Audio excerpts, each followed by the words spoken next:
And welcome to A Page a Day, where we are turning a new page of life.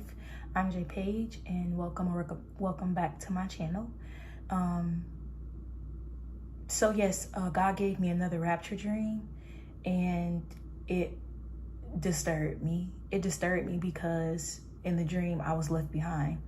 If you scroll through my channel, you'll see that this is my second rapture dream. My first one that the Lord gave me, it was much longer, and I was also left behind in that dream. And I took it as a stern warning to forgive and to make sure I have forgiven. And I really believe that is really what he is trying to really drive into my spirit. And so I've just been on this my daily prayer has been for the Lord to search me, show me how to truly forgive. Even when I say I have, and I've let things go, I've spoken out of my mouth that I've forgiven people, I keep doing it every day, y'all, because I fear the Lord, and I have been asking for an increase of the fear of the Lord for like weeks now. And when I tell you, it makes me tremble. Some days I will wake up and I'm just like, I have to make sure I witness to people, like my own family. Even though I went through a lot with them in the past, God is just still walking me through my forgiveness with them. I forgive them and everything. We're on speaking terms. I see them and I love them. You know, I don't treat them based on my experiences with them in the past. And that's because Jesus has done a work in me. But I really feel like I am in a refining, fine-tuning season where he's not playing. He's not playing. So in the dream, I'm in a church. I'm in a sanctuary.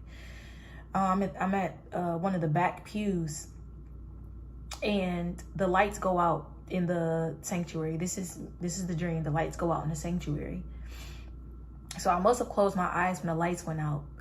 Mind you, there's a pastor. He's preaching in the pulpit. The lights go out.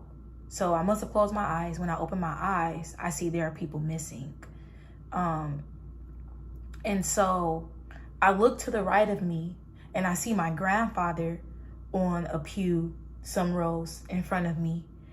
And this grandfather in particular, in real life, he's deceased.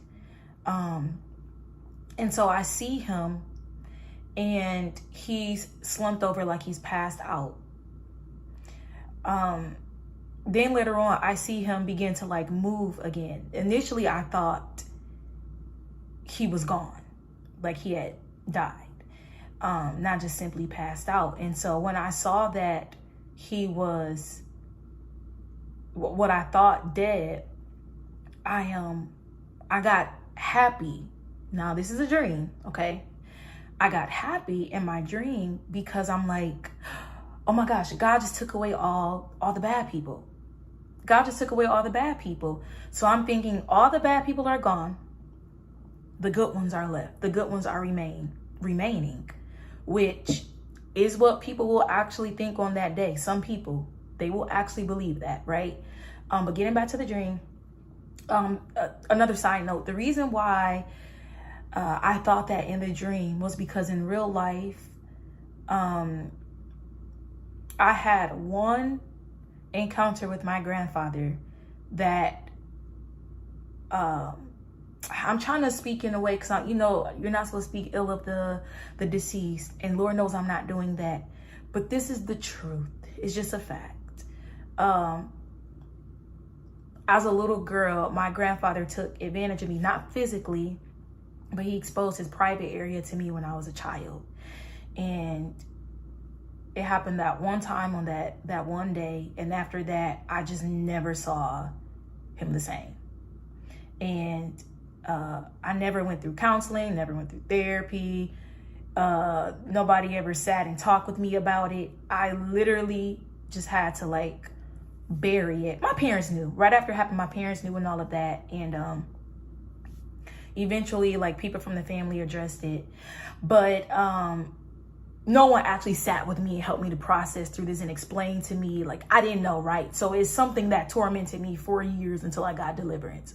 So I just had to give that side note so you all can understand why in the dream I thought all the bad people were gone. Because I'm like, surely if he, you know, but then it really didn't make sense in the dream, because if all the bad people were gone, technically, why was he still there in his physical body, right? But then when I see him kind of like stirring and moving later on, I'm like, wait, if he's still alive and he's here, why am I here, right? So initially, I'm like, my brother is there, one of my brothers. I see my brother, he's like hugging a woman, and they're kind of like rejoicing. So I come over and I'm like rubbing my brother's back and hugging him, like, we made it. Like, all the bad people are gone. Like, this is good, right? And so someone turns on the television. There's a TV in the sanctuary. Somebody turns on the TV and they're like, look, the news is on. And it looks like an actual news broadcast with a banner on the bottom and everything, right? On this news broadcast, I see two men in like all biker gear, all black, on black motorcycles. They're driving on the highway, just speeding, having a good time. And then instantly they vanish. They disappear off the motorcycle. Immediately when I see that on the TV, I drop to my knees and I start saying, no,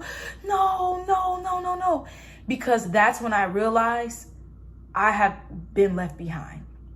So I'm crying. I'm like, no, God, no. This can't be real life. This can't be real life. And I'm weeping. And there's a young girl who's also like in the group that I was with initially, the ones who were thinking like, oh, we made it, like the good people are still here. So as I fall to my knees and I'm weeping and I'm like screaming and crying and sobbing, as I'm doing that, what starts to play in my head are all the moments that I was lukewarm. And then I come into this knowing of the other people and things that they have done on the earth that made them lukewarm. And so I'm like, no, there's no way. God, I've been doing stuff for you. I've been serving you. Like, I know I'm not perfect, but I've been serving you, Lord. Like, I can't understand why I'm still here. And so I'm just like in disbelief, but I'm watching the news broadcast, which is live. And the reality is hitting me. And so, you know, the one young lady that's like in amongst a group of people that I'm in, she's trying to like console me, like it's gonna be okay. I'm like, no. Like basically like, you don't understand. No. The Holy Spirit's gone. Like, no. I'm like, the only thing, I'm like, you don't understand. Like, I'm like, we can't even pray. I'm like, can I even pray right now? Like, Jesus, do you even hear me? Like, and I'm freaking out, and I'm letting her know. I'm like, the only thing we can do is we still have to live right. We're still gonna have to live right. We're still gonna have to do the right thing, because we're just gonna have to wait for him to come back for us again. But like right now, there's nothing we can do about it. And so I'm devastated. And so eventually, like I walk out like arm in arm with this young lady, and we start to walk out the church. And I'm telling her, like, I just don't believe this. Like, maybe I'm in a dream. I'll try to wake myself up. Like, I gotta wake myself up. And I'm like pinching myself and trying to do things to wake myself up, because I don't want to believe that this really just happened. And so basically, when I eventually do wake up, right as I wake up, I hear inwardly, he's coming back sooner than you think. I hear this on the inside of me as I open my eyes. And I literally came up out of that dream catching my breath. I was up in my bed, like shaking, trembling from the fear of the Lord. And like, I have to make sure there is nothing, no stone left unturned, because the Lord is not playing with me. He's not playing with us. We profess him to be not just Savior, but the Lord over our lives. We have to obey him, even when it makes us uncomfortable. We cannot have a fear of man. We cannot We will have no excuse. When we stand before God, we will have no excuse as to why we disobeyed him. Because he's literally equipped us with all that we need. We will not be able to out-talk him. We will not be able to cry, scream, and beg or manipulate him. What he says is final now, and what he says will be final when we stand before him. And that is my conviction. And I said, if the Lord has given me another one of these dreams, it's a warning. It's not just a warning to me, it's a warning to other people that we don't have time. And so we have to live our day, every day, as if today is the day. I used to be lost. I used to take advantage. I used to live that way. I used to live that way. I used to think, oh, I have time. No, and once again, most recently, I have been in a state of consecration, in a state of constant, me submitting my heart to the Lord, me recognizing that Satan is all of our enemies. Our flesh is our enemy. Our flesh does not want to obey God. It doesn't.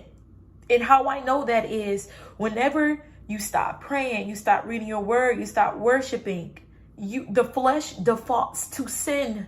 It works against us.